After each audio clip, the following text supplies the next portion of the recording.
નમસ્કાર મિત્રો, તમે જોઈ શકો છો જય પરિવર્તનની દવાનું લાઈવ ટ્રીટમેન્ટ. તમાકુના વિકાસ માટે અમે જે સ્પ્રે મારીએ છીએ તમે લાઈવ ટ્રીટમેન્ટ જોઈ શકો છો.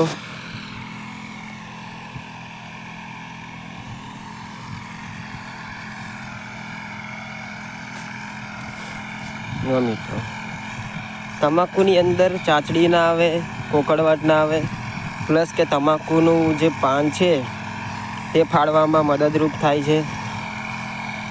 એ સિવાય અન્ય મોલો કે જે મચ્છી જે પડી હોય તેમાં પણ સારું રિઝલ્ટ મળે છે, જેના માટે આપણે સ્પ્રે કરી રહ્યા છીએ. તમે જોઈ શકો છો મિત્રો. તો મિત્રો, તમારે પણ આવો સ્પ્રે કરાવવો હોય તો અચૂકથી અમારો સંપર્ક કરો. મારો મોબાઈલ નંબર છે 7698373953. તો મિત્રો, અચૂકથી અમારો સંપર્ક કરો. જય જવાન, જય કિસાન.